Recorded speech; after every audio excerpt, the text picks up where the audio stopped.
ठीक है, टाइम पूरा हुआ, शुरू कर देते हैं एक बार क्विक रिवीजन।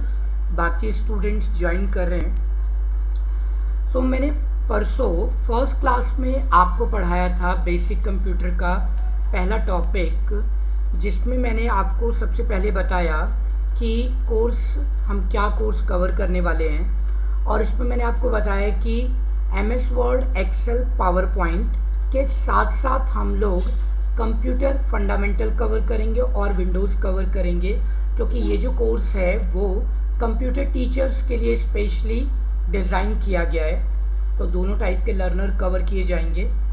इसमें हमने पहला टॉपिक कंप्यूटर फंडामेंटल उठाया था फर्स्ट क्लास में, जिसमें मैंने आपसे पूछा था व्हाट इज़ द कंप्यूटर, और क्विकली मैंने आपको बताया कि एक कंप्यूटर क्या होता है, और कंप्यूटर की डेफिनेशन भी मैंने आपको उसमें कराई थी, जिसमें बताया गया था computer is an electronic machine जो कि डेटा एक्सेप्ट करता है यूज़र से और प्रोसेस करने के बाद आउटपुट देता है।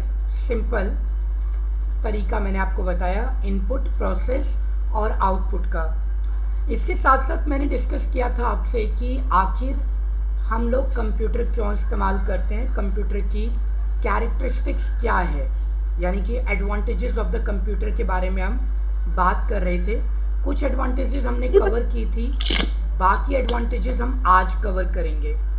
साथ ही साथ मैंने आपको एक असाइनमेंट भी दिया था छोटा सा, हम उसको ऑनलाइन अभी सॉल्व कर लेते हैं। I did it, sir. Okay, Even I sent you. Okay, thank you. मतलब आप हम ऑनलाइन ही किया करेंगे, अब आपको व्हाट्सएप सेंड करने की ज़रूरत नहीं पड़ेगी। Oh, all right. You can make a notebook for yourself. In future we will take the details from there. Okay, so Okay. let me show you the screen now. So in that as you can see that state true or false. So what is the answer of first question? Is it true or false? Sir, Toyo. So true. True. Second, True. third, I am confused with the third one. all right, so we will Third is discuss, false. we will discuss. Fourth, Sir, false. Sir, also true. So false. okay. Fifth one, False. this one, E वाला Toyo. okay, Yes, sir, true. all right. Sir, Toyo. F वाला. Sir, Toyo. True, sir. G वाला. True, G. Sir, true. This is also true. Sir, True also. false. False. Okay, here the last one. समझ में नहीं आया, cell का समझ में नहीं आया। False. The computer is a versatile This machine. is false. Sir, false, sir. Okay, so False, here, sir. It is true. that is, Computer has no feelings or emotions. that's true. Sir मुझे L का समझ में नहीं आया। बताएंगे बताएंगे, अभी आपको बताते हैं। The thing is that the third one somebody was asking, तो क्या होता है कि कंप्यूटर एक ऐसी डिवाइस है जिसको ऑपरेट करने के लिए ह्यूमन बीइंग का होना जरूरी होता है, क्योंकि a computer can not take decisions by own.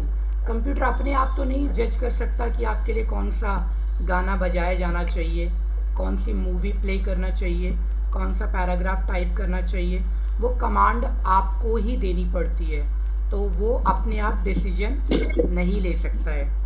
और रही बात एल का मतलब ये हो गया, मान लेते हैं अभी आपका कंप्यूटर, या आप मुझसे रिक्वेस्ट करो कि सर क्या आप 20 मिनट एक्स्ट्रा पढ़ा देंगे, मैं कहूँगा अच्छा मैंने शाम को चाय नहीं पी है, तो वो भी आप कहेंगे सर प्लीज़ पढ़ा दीजिए, मैं कहूँगा चलो ठीक है चाय बाद में पी लेंगे, आपको पढ़ा देते हैं। लेकिन एक बार जब कंप्यूटर आपका बंद हो गया, आपने उसके सामने हाथ जोड़ दिए, भाई मेरा कल पेपर है, ऑन हो जा, तो क्या वो ऑन होगा? No sir. नहीं, because computer does not have feelings. एक कंप्यूटर के पास फीलिंग नहीं होती है, मशीन है ना, मशीन में इमोशन, फीलिंग, दर्द नहीं होता है, तो तुम मेरा दर्द नहीं समझते हो। कंप्यूटर बिल्कुल ऐसे ही काम करेगा।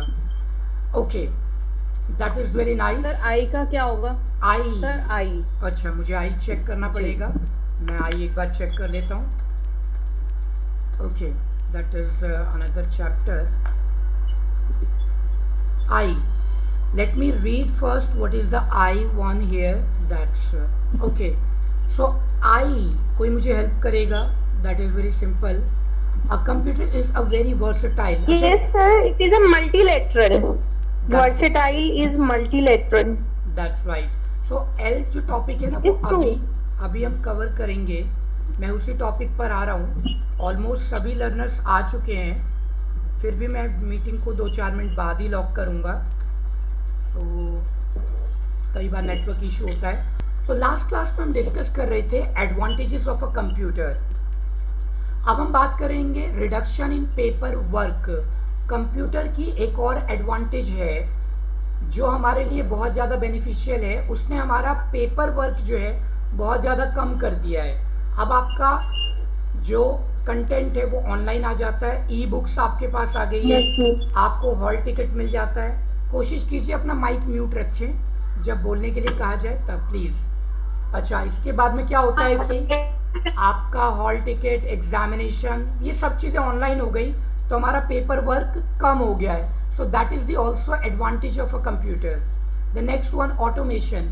एक कंप्यूटर को कमांड देने के बाद वो ऑटोमेटिक हो जाता है। इसका एक एग्जाम्पल देखते हैं। आपने कुछ मजदूरों को बुलाया, मिस्त्री को बुलाया, you have called a mason, कि आपको एक मकान खड़ा करना है, और आपने उन्हें पैसे दे दिए, सामान दे दिया और आप गांव चले गए। तो क्या आपको लगता है कि बिना आपके रहे वो मकान अच्छे तरीके से बन जाएगा? No no, there must be, yes, you need a supervisor there, right. तो अब क्या होता है कि ऑटोमेशन, जब आप कंप्यूटर को कमांड दे देते हो तो कमांड देने के बाद वो ऑटोमेटिक हो जाता है। आपने 100 पेज प्रिंट के लिए कमांड दी, पेपर दे दो, लाइट दे दो उसको, और आप साइड हो जाओ, 100 पेपर वो प्ले कर देगा, प्रिंट कर देगा आपके लिए। आपने 1000 गाने की प्लेलिस्ट बनाई और गाना प्ले कर दिया, अब वो कंटिन्यूसली गाना प्ले करता रहेगा, लाइट रहेगी तो अपना काम आसानी से वो करता रहेगा। Next, versatility, versatile. अब वर्सेटाइल का सीधा सा मतलब ये है कि मैंने एक एसी खरीदा, एयर कंडीशनर, और वो एसी को ले जा करके मैंने मंदिर में फिट कर दिया। अब वहां पर मंदिर में क्या करेगा वो? कूलिंग करेगा। अच्छा, एक स्कूल में लगा दिया तो सर कूलिंग करेगा। अच्छा, और मॉस्क में, चर्च में, गुरुद्वारे में, हॉस्पिटल में क्या करेगा? सर कूलिंग देगा, कूलिंग कूलिंग। Thank you. एक 25, हाँ हाँ, सर एसी कूलिंग की देता है, chill. Very good, thank you, thank वो यू, कहीं भी रहेगा तो कूलिंग भी देगा। That's right, thank you. एक कंप्यूटर 30,000 रुपए का बहुत बढ़िया अच्छी क्वालिटी का, एक एसी 30,000 रुपए का अच्छी क्वालिटी का, एक एसी 30,000 रुपए लगाने के बाद सिर्फ और सिर्फ कूलिंग करेगा। लेकिन एक कंप्यूटर एक मेडिकल स्टोर में बिल बनाएगा, मेरे घर पे वो मेरे फादर को न्यूज़ दिखाएगा, मेरी सिस्टर को वो मूवी दिखाएगा, मुझे वो पढ़ाने में हेल्प करेगा, एक हॉस्पिटल में रिकॉर्ड रखेगा पेशेंट का। तो मल्टी पर्पज हो जाता है, मल्टी फंक्शनल हो जाता है, इस टाइम से कहते हैं वर्सेटाइल है। ठीक है, तो ये वर्सेटाइल है, ये बहुत सारे काम कर सकता है, जबकि एक एसी एक ही काम करेगा। That's why we call that a computer is a versatile device. तो आप इसमें बहुत सारे काम कर सकते हैं अलग अलग सिचुएशन के अकॉर्डिंग। डिलीजेंस, डिलीजेंस का मतलब, अब मैं आपसे कहता हूं कि 8 घंटे आपकी क्लास होगी कंप्यूटर की, और मैं आपको कंप्यूटर फंडामेंटल ही पढ़ाऊंगा, क्या आप 8 घंटे लगातार क्लास ले सकते हैं? नहीं। दूसरा क्या होगा? दूसरी बात क्या होगी कि आप थक जाएंगे, आप बोर हो जाएंगे। आप कहोगे राजीव सर कंप्यूटर पढ़ाना है तो पढ़ाओ, आधे घंटे 1 घंटे, हम जा रहे हैं अपने घर। क्योंकि आप जाओगे थक और बोर हो जाओगे, मैं भी थक जाऊंगा, बोर हो जाऊंगा एक ही काम को करते करते। लेकिन क्या कभी ऐसा होता है कि आपने कंप्यूटर को देखा हो थकते हुए, बोर होते हुए? कभी नहीं। कंप्यूटर बना ही है 24 घंटे काम करने के लिए। आप बस उसको लाइट दिए जाइए, पावर सप्लाई दीजिए, ये अपना काम करेगा। रेलवे स्टेशन पे जाइए, कंप्यूटर 24 घंटे काम कर रहा है। एयरपोर्ट पे जाइए, 24 घंटे काम कर रहा है। कॉल सेंटर पे जाइए, आप वहाँ पर 24 घंटे काम कर रहा है। एक कंप्यूटर को इसी तरीके से डिज़ाइन किया गया है। A computer never gets tired और बोर। ना तो ये थकता है, ना ये बोर होता है, अपना काम कंटिन्यूस करता रहता है। So this is the advantage of a computer. As well as we were talking about yesterday last class, storage capacity. ये तो मैंने आपको बता दिया। एक पानी की टैप के नीचे, पानी के टैप के नीचे, टंकी के नीचे 20 लीटर पानी की जग या आपने रख दिया बाल्टी, तो उसमें 20 लीटर पानी ही आएगा। जितनी बड़ी क्वालिटी की कैपेसिटी की हार्ड डिस्क आप देंगे, आप उसे दीजिए 320 GB दीजिए, 500 GB दीजिए, 1 TB दे दीजिए, वो उतना डेटा आराम से स्टोर करेगा और ज़रूरत पड़ने पर आपको रिटर्न भी करेगा। एक कंप्यूटर हमेशा सही जवाब देता है, गलत जवाब कभी भी नहीं देता। गलती ऑपरेटर की होती है, उन्होंने जो कमांड दी है वो गलत कमांड दे दी है। हाई स्पीड, एक कंप्यूटर की वर्किंग स्पीड बहुत ज़्यादा हाई होती है, वो मिलियंस ऑफ इंस्ट्रक्शंस लेकर के कमांड उसको सॉल्व कर सकता है। तो हमने बात की थी एडवांटेजेस ऑफ अ कंप्यूटर। लेकिन क्या कभी ऐसा हो सकता है कि किसी चीज़ में सिर्फ और सिर्फ अच्छाई ही अच्छाई हो, किसी में बुराई तो हो सकती है? सर नेगेटिव पॉजिटिव दोनों होगी, दोनों ही चीजें होंगी। जी हाँ। तो क्या आपको लगता है कि कंप्यूटर में भी कुछ लिमिटेशन या डिसएडवांटेजेस होंगी? Yes sir. क्या होंगी आपके हिसाब से? सर वायरस इशू ओके और विंडो। ओके, ठीक है। हम कुछ और चीजों के बारे में डिस्कशन करते हैं। जी ठीक है, थैंक यू। तो हमारा जो limitation capacity, that's right, thank you. That's so we will talk about these disadvantages, or you can say limitation of a computer. थोड़ा सा नो IQ, that is, अब क्या है, कंप्यूटर के पास IQ लेवल नहीं होता है, that is IQ level is 0. तो इसका क्या मतलब है, जैसे मैं अगर आपको एक पेपर देता हूँ, फॉर एग्जांपल ये पेज देता हूँ आपको, और आपको कहता हूँ कि इस पेज पर आपको लिखना है कॉर्नर से लेके लास्ट तक, क्या आप इस पर लिखेंगे पूरा फुल या नहीं लिखेंगे? सर क्या लिखना? कुछ भी, एक पैराग्राफ। तो मुझे नहीं लगता कि आप लिखेंगे, क्योंकि माइक बंद कर दो। मैंने आप लोगों को म्यूट कर दिया है। इतनी समझदारी आप भी रखिए कि अपने आप को माइक को म्यूट रखिए, कोशिश मत कीजिए अभी। अच्छा,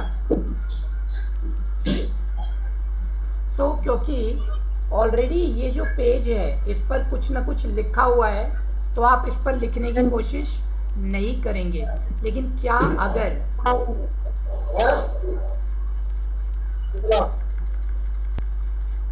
आप में से कुछ लोग हिंदी नहीं समझते हैं, हिंदी में अपना माइक म्यूट रखें जब तक आपको बोलने के लिए ना कहा जाए। कृपया। So kindly mute yourself until I ask you to unmute yourself. पढ़े लिखे समझदार बच्चे हैं, ध्यान रखिएगा प्लीज। अच्छा, अब एक कंप्यूटर में क्या है कि कंप्यूटर को आपने एक पेज दे दिया प्रिंट करने के लिए, तो वो क्या करेगा कि वो उसको प्रिंट कर देगा, चाहे उस पर लिखा हो चाहे ना लिखा हो, क्योंकि कंप्यूटर के बाद दिमाग तो है नहीं, उसको पता ही नहीं है ब्लैंक पेज क्या होता है और लिखा हुआ पेज क्या होता है। वो बार बार इसी को प्रिंट करना शुरू कर देगा। एक छोटा सा एग्जाम्पल देखते हैं। चलिए, आपको हमने अपने ऑफिस बुलाया कि ठीक है आप हमारे ऑफिस में आ जाइए, और जिस रास्ते से आप आते हैं और जाते हैं वो रास्ता एक दिन बंद कर दिया गया नई पाइपलाइन डालने के लिए। अब क्या हुआ कि आप गली के बाहर तक आए, रास्ता बंद है, तो आप क्या करते हैं, आप करेंगे काम, आप अपना रास्ता बदल देंगे। चलिए एक और एग्जांपल लेते हैं। आप कभी हमारे ऑफिस में क्लास ले रहे हैं फिजिकल, और जोरों की बारिश होने लग जाए, अब आप क्या करेंगे, आप आराम से ऑफिस में बैठे रहेंगे।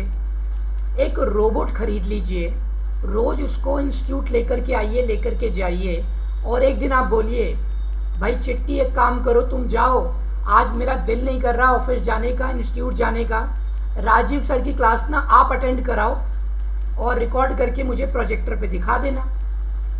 रोबोट घर से निकला, गली के बाहर आया तो गड्ढा खुदा हुआ था। अब रोबोट क्या करेगा, अच्छे किया जाएगा सर वहीं से जाएगा। अब रोबोट क्या कर रहा है कि रोबोट वहीं खड़ा रह गया, ना तो रोबोट आगे जा पाएगा ना पीछे जा पाएगा, क्योंकि उसकी प्रोग्रामिंग क्या है, इंस्टीट्यूट तक जाओ, क्लास लेकर के आओ। आपने कभी उसको बताया ही नहीं कि कभी गड्ढा हो, वहां पर रास्ता ब्लॉक हो तो आप रास्ता बदल करके चले जाना या वापस आ जाना। वो भी नहीं करेगा, वो वहां खड़ा रहेगा जब तक उसमें चार्जिंग है, बैटरी है, पावर है, उसके बाद वो डेड हो जाएगा, राइट, क्योंकि उसके पास दिमाग नाम की चीज नहीं होती है। और ये हमारे लिए फायदेमंद भी है। आप ये सोचो कि मैं आपको पढ़ा रहा हूं और आप मुझसे भी ज्यादा इंटेलिजेंट हो, तो क्या आप मेरी क्लास में पढ़ने आओगे? कभी नहीं आओगे। जो टॉपिक आपको पहले से आता है उस टॉपिक को अच्छे से आप कवर कर चुके हैं, तो मुझसे पढ़ने आप कभी नहीं आएंगे। लेकिन कंप्यूटर को पता ही नहीं है कि हम जैसे कमजोर लोग उसकी क्लास लेने के लिए, मतलब उससे एक सेकेंड, आपका एक टॉपिक ना टाइपिंग एरर हो गई है, मैं उसको करेक्ट कर देता हूँ जरा।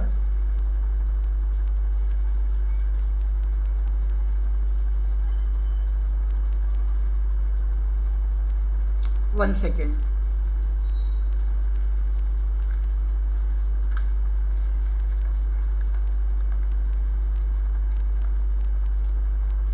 Okay, thank you. हाँ, तो मैं आपको बता रहा था कि अब कंप्यूटर क्या है, वो हमारे अंडर काम कर रहा है, वो हमारा गुलाम है। जिस दिन उसको पता चल जाए ये मानव कमजोर है, इसके बस का मेरे जितना काम करना नहीं है, तो वो हमें अपना गुलाम बना लेगा। लेकिन अभी उसके बाद दिमाग ही नहीं है, सोचने की क्षमता ही नहीं है। इसके बाद डिपेंडेंसी, एक कंप्यूटर डिपेंड होता है यूजर पर, ऑपरेटर पर, कमांड पर और पावर पर। यूजर उसको कमांड देगा तभी वो काम करेगा, पावर होगी तो ही वो काम करेगा। यूजर नहीं और पावर बंद कर दी जाए तो वो काम ही नहीं करेगा। तो ये इसकी डिसएडवांटेजेस हैं। एनवायरनमेंट, एक कंप्यूटर बहुत ज़्यादा गर्मी में खराब हो जाता है, धूल मिट्टी वाली जगह पर खराब हो सकता है। अगर आपने अपना कंप्यूटर दीवार के पास रखा है जहाँ पर नमी है, जहाँ पर मॉइस्चर है, तो वहाँ पर भी आपका कंप्यूटर खराब होने के चांसेस हैं। इसको एक साफ सुथरा एनवायरनमेंट देने की आवश्यकता होती है, ठीक है। सो इसके साथ साथ नो फीलिंग, हम ये जानते ही हैं कंप्यूटर में कोई फीलिंग नहीं होती है। तो ये कंप्यूटर की कुछ डिसएडवांटेजेस हैं, और ये हमारे लिए वरदान है जिसकी वजह से कंप्यूटर हमारे अंडर काम कर रहा है इस समय। चलिए नेक्स्ट टॉपिक पर चलते हैं हम। असाइनमेंट मैंने आपको दे ही दिया था, वो आप अपने आप कर लीजिएगा। जो लोग ऑनलाइन इसे देख रहे हैं यूट्यूब पर, वो लोग अपना असाइनमेंट घर से कर सकते हैं, राइट। द नेक्स्ट, अब हम बात करेंगे कंप्यूटर के इतिहास के बारे में। वैसे मैं आपको बताना चाहता हूँ हिस्ट्री बहुत ज़्यादा बोरिंग होती है, लेकिन हम एक छोटा टॉपिक कवर करेंगे तो इसलिए हम हिस्ट्री को जरूर पढ़ लेते हैं आज की क्लास में। कंप्यूटर का इतिहास अलग अलग किताबों में अलग अलग है, क्योंकि जिस समय इसको लिखा गया या यूज़ किया गया उस समय किताबें प्रचलन में नहीं थी। इंसान पत्थर के पहिए बनाया करता था, लकड़ी के पहिए बनाया करता था। उस समय से इसकी शुरुआत हो चुकी थी नए नए आविष्कार की। तो अलग अलग किताबों में डेट, टॉपिक सब कुछ अलग होता है। हमने अपनी बेस्ट नॉलेज से आपको हिस्ट्री बताने की कोशिश की है। आज से लगभग 5-6 हज़ार साल पहले एक डिवाइस देखी गई जो कुछ इस तरीके की थी। इसका नाम है, कोई जानता है इसका नाम?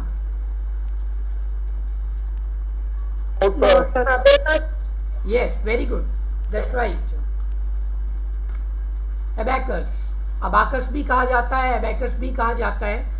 ये आजकल बच्चे घरों में ना गिनती सीखने के लिए इसका इस्तेमाल करते हैं। इसमें रॉड्स हैं, ब्लीड्स हैं और उसके अकॉर्डिंग काउंटिंग सीखी जाती है। अब क्या आपको लगता है कि ये वाकई में कोई कंप्यूटर है क्या? नहीं, No, sir. ये कोई कंप्यूटर नहीं है। No, इवन ये तो कोई मशीन ही नहीं है। ये कोई No, sir. मशीन भी नहीं है। तो इसको हिस्ट्री ऑफ कंप्यूटर में क्यों दर्ज किया गया?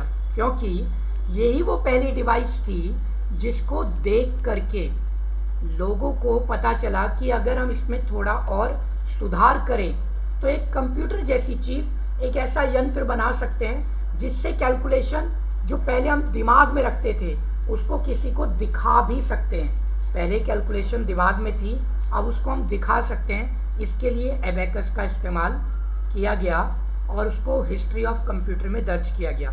अच्छा, एक छोटा सा क्वेश्चन है आपसे, बहुत छोटा सा। क्या वाकई में आप में से कुछ स्टूडेंट कंप्यूटर टीचर बनना चाहते हैं? तो raise your hands. Yes sir. Raise hands का ऑप्शन है जो लोग कंप्यूटर टीचर बनना चाहते हैं, ताकि हम उनके साथ कुछ एक्स्ट्रा वर्क भी करें। बाकी लोग जो कंप्यूटर टीचर नहीं बन रहे वो बेसिक कंप्यूटर सीखते रहें, कोई बात नहीं। अभी मेरे पास कुछ रिएक्शंस आ चुकी हैं, थैंक यू। जिन लोगों को ये नहीं मिल रहा है उनके मोबाइल पे रिएक्शन पे है, ठीक है। शिवानी वर्मा है, प्रियंका मुझे दिखी है यहाँ पर, राइट।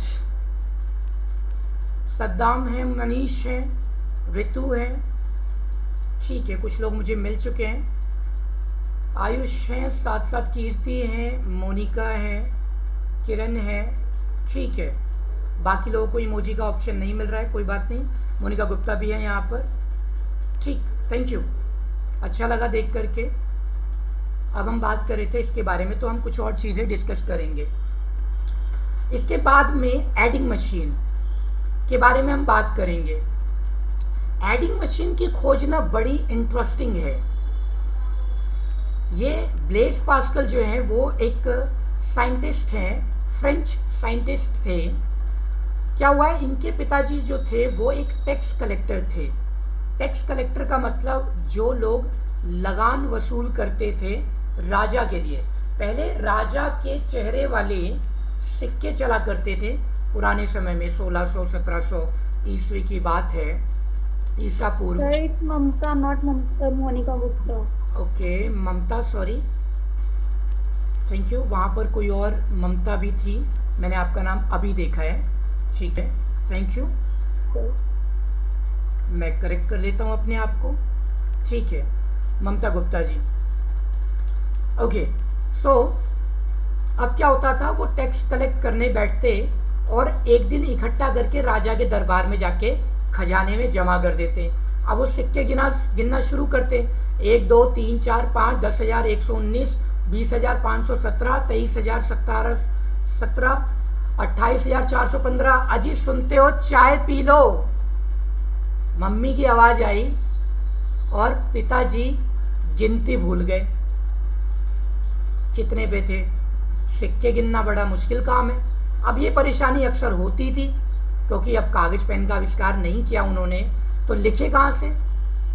तब ब्लेज पास्कल ने देखा आवश्यकता ही आविष्कार की जननी है, तो उन्होंने क्या किया, कुछ घड़ियों के कलपुर्जे ले लिए, गरारी ले ली। उन घड़ियों की गरारी को एक के ऊपर सेट करके एक एडिंग मशीन बनाया जो नंबर्स को ऐड कर सकता था। ये घर में जो आपके बिजली का मीटर है ना, वो एक परफेक्ट एग्जाम्पल है एडिंग मशीन का, जिसमें नंबर बढ़ता रहता है। इसके साथ साथ आपने देखा होगा आपके बाइक्स में, मोटरसाइकिल्स के अंदर भी यहाँ पर आपको एडिंग मशीन का एग्जाम्पल मिल जाता है, या नंबर वाले ताले जो होते हैं वो भी एक परफेक्ट एग्जाम्पल है एडिंग मशीन का। ब्लेस पास्कल ने बाद में पास्कलाइन लैंग्वेज भी बनाई। तो एडिंग मशीन को कंप्यूटर हिस्ट्री में दर्ज कर लिया गया क्योंकि ये नंबर्स को ऐड कर सकता था। लेकिन चमत्कार किया मिस्टर चार्ल्स बेबेज ने। उन्होंने 1823 में ब्रिटिश गवर्नमेंट के लिए एक यंत्र बनाया, डिफरेंस इंजन। ब्रिटिश गवर्नमेंट अपने साम्राज्य की जनगणना कराती थी क्योंकि वो रूल करती थी बहुत सारी कंट्रियों पर, जिनको उन्होंने गुलाम बना रखा था, उनको वो रूल करते थे। ठीक है, इसके बाद में उन्होंने कहा जी हमारा डेटा जो होता है वो लेट आता है, क्योंकि जब जनगणना होकर के आती है उसमें टाइम लगता है, उतने स्कूल कॉलेज सड़कें मकान हम बना नहीं पाते। तो आप एक मशीन बनाओ जो जल्दी जल्दी डेटा कैलकुलेट कर ले। टीचर्स इस बात को ध्यान रखिएगा, ये कहानियाँ बड़ी इंटरेस्टिंग है, जिससे आपका चैप्टर बड़ा इंटरेस्टिंग हो जाएगा, एंटरटेनिंग हो जाएगा, और कुछ टाइम आपको अलग से भी मिल जाया करेगा, हम डिस्कस करेंगे। अच्छा, तो अब चार्ल्स बेबेज ने एक मशीन बनाई 1823 के आसपास, ब्रिटिश गवर्नमेंट को दिया, लेकिन ब्रिटिश गवर्नमेंट ने प्रोजेक्ट जो है कैंसिल कर दिया। उनका ये कहना था कि ये मशीन सारे काम नहीं करती है। तब जाकर के 1842 के आसपास चार्ल्स बेबेज ने एनालिटिकल इंजन बनाया, राइट। और हमारे पास 6 मिनट 51 सेकेंड है, कोई बात नहीं। सो एनालिटिकल इंजन बनाया और तब जाके चार्ल्स बेबेज को उपाधि मिली फादर ऑफ कंप्यूटर, या फादर ऑफ कंप्यूटिंग भी कह सकते हैं। मिस्टर चार्ल्स बेबेज को ही कहा जाता है फादर ऑफ कंप्यूटर। अब इन्होंने एक मैकेनिकल कंप्यूटर बनाया जो हर तरीके की मैथमेटिकल प्रॉब्लम सॉल्व कर सकता था, लेकिन ये एक इलेक्ट्रॉनिक कंप्यूटर नहीं था, मैकेनिकल कंप्यूटर था। यूनाइटेड स्टेट आर्मी ने फर्स्ट वर्ल्ड वॉर के दौरान एक कंप्यूटर बनाया जिसका नाम उन्होंने दिया ENIAC, पहला electronic computer, electronic numeric integrate and calculator, या कंप्यूटर आप कह सकते हैं। लेकिन एक्चुअल में पहला इलेक्ट्रॉनिक कंप्यूटर ABC था, एटनोसॉफ बैरी कंप्यूटर। जॉन विंसेंट एटनोसॉफ एक यूनिवर्सिटी के प्रोफेसर थे और उनके ही स्टूडेंट, ग्रेजुएट स्टूडेंट क्लिफोर्ड बैरी ने एक कंप्यूटर बनाया, एटनोसॉफ बैरी कंप्यूटर, जो कि पहला इलेक्ट्रॉनिक कंप्यूटर था, लेकिन यूनिवर्सिटी और गवर्नमेंट के द्वारा बनाया गया कंप्यूटर। तो गवर्नमेंट का कंप्यूटर बहुत ज़्यादा पॉपुलर हुआ, जिसकी वजह से हिस्ट्री बुक्स में आपको मिल जाता है कि ENIAC है पहला इलेक्ट्रॉनिक कंप्यूटर। और मैं आपको बता दूं कि ये जो कंप्यूटर है, ये आप समझ लीजिए एक 50 गज का हॉल, इसके बराबर एक कंप्यूटर, सिर्फ एक कंप्यूटर था, इतनी बड़ी डिवाइस थी वो। और कहते हैं जब वो पहली बार चला तो पूरे इलाके की बिजली गुल कर दी उसने, इतना पावरफुल था। इसको चलाने के लिए साइंटिस्टों की टीम और इंजीनियर्स की टीम बैठती थी, वो चलाती थी। ये एक आम आदमी का कंप्यूटर नहीं था। आम आदमी का कंप्यूटर तो बाद में आया। 12 अगस्त 1981 को एक कंपनी जिसका नाम है IBM, इंटरनेशनल बिजनेस मशीन, उसने एक आम आदमी के लिए जनरल पर्पस कंप्यूटर उतारा जिसका नाम दिया उन्होंने पर्सनल कंप्यूटर। ये एक जनरल पर्पस कंप्यूटर था, आम आदमी के लिए बनाया गया कंप्यूटर। एक वॉशिंग मशीन के साइज का कंप्यूटर जिसे मैं और आप 2-3 महीने की ट्रेनिंग के बाद आसानी से ऑपरेट कर सकते थे, क्योंकि इसके साथ ही एक नई कंपनी आई जिसका नाम था माइक्रोसॉफ्ट। आपने नाम सुना होगा माइक्रोसॉफ्ट का। माइक्रोसॉफ्ट कंपनी के मालिक मिस्टर बिल गेट्स ने एक ऑपरेटिंग सिस्टम उतारा, डिस्क ऑपरेटिंग सिस्टम, जो कि एक CUI ऑपरेटिंग सिस्टम था, जिसकी मदद से हम अपना कंप्यूटर स्टार्ट कर सकते थे, ऑन कर सकते थे। अब आप इंजीनियर्स को नहीं बुलाते, आप साइंटिस्ट नहीं बनते, 2-3 महीने की ट्रेनिंग लीजिए और आप अपना कंप्यूटर स्टार्ट कर सकते हैं। हिस्ट्री ऑफ कंप्यूटर में बहुत आविष्कार हुए। डॉक्टर मूर ने कहा हर 5 साल में कंप्यूटर की स्पीड दुगनी हो जाएगी और उसका साइज आधा हो जाएगा। आजकल तो एप्पल वॉच लॉन्च हो चुकी है, बहुत छोटा सा कंप्यूटर आपके मोबाइल में समा गया है और उसकी स्पीड अब पहले से ज़्यादा हो चुकी है। हिस्ट्री ऑफ कंप्यूटर सिर्फ इतना ही रहेगा। 2 मिनट का समय है मेरे पास और मैं अब आपके लिए MS वर्ड का एक टॉपिक शुरू कर रहा हूँ। सिर्फ आइडिया दे रहा हूँ आपको वो क्या होता है, क्योंकि मेरे पास टाइम 2 मिनट का है। आपसे 2 मिनट मुझे चाहिए सर। हाँ 2 मिनट। आप नेक्स्ट क्लास में शुरू करेंगे। जी जी हाँ जी। तो हम कोशिश ये कर रहे हैं कि जितने भी आप बच्चे आ रहे हैं इन क्लासेस में उनको हम कहीं ना कहीं प्रैक्टिकल ट्रेनिंग भी कराएं। ठीक है, तो कोशिश ये कर रही है पूरी दिल्ली में कुछ कंप्यूटर सेंटर के साथ हम बातचीत कर रहे हैं। आपसे नियर बाई लोकेशन पर ही आपको कंप्यूटर सेंटर मिल जाएगा जहाँ जाते आप लोग प्रैक्टिस कर पाएंगे। ठीक है, तो आई होप सबने एडमिशन फॉर्म भरा हुआ है। आप लोगों ने जिसने एडमिशन फॉर्म नहीं भरा हुआ उसे जरूर भर दीजिएगा, ताकि हमें आपकी लोकेशन का आइडिया हो पाए, ताकि हम लोकेशन वाइज आपको बता पाएंगे कि आपको क्लासेस लेने के लिए ऑफलाइन क्लास लेने के लिए कहाँ जाना है। ठीक है, तो हमारा अब जो प्लान है वो इस तरह से रहने वाला है कि थ्योरेटिकल क्लासेस जो है वो ऑनलाइन चलती रहेंगी जैसे चल रही हैं, और प्रैक्टिकल क्लासेस के लिए हम आपको एक एड्रेस दे देंगे आपसे नियर बाई लोकेशन पे, जहाँ जाते आप प्रैक्टिस कर पाएंगे। ठीक है, यदि आपसे घर में ही है कंप्यूटर है या लैपटॉप है तो बहुत अच्छी बात है, फिर तो आपकी समस्या का समाधान हो ही चुका है। यदि आपके पास कंप्यूटर नहीं है या लैपटॉप नहीं है तो इस तरह से समस्या का समाधान हो जाएगा।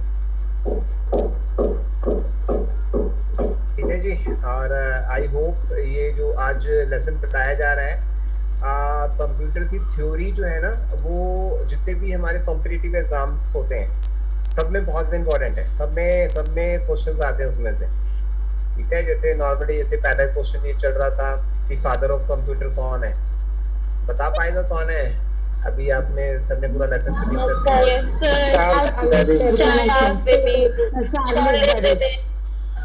तो इस तरह से क्वेश्चन आपको पता होने चाहिए। सर हो सकता है आने वाले टाइम में जनरेशन की भी बात करेंगे जी। कंप्यूटर की डिफरेंट जनरेशंस हैं, इसके बारे में भी आपको बताएंगे। वो थ्योरेटिकल भी बहुत इंपॉर्टेंट है। ठीक है, तो क्लासेस अटेंड करते रहिए अच्छे से, और आप में से जो बच्चे टीचिंग के लिए क्लासेस दे रहे हैं उसमें भी रेगुलर रहिए, क्योंकि वहाँ की अटेंडेंस और यहाँ दोनों की अटेंडेंस जो है दोनों मिलाते ही आपको सर्टिफाई कर दिया जाएगा।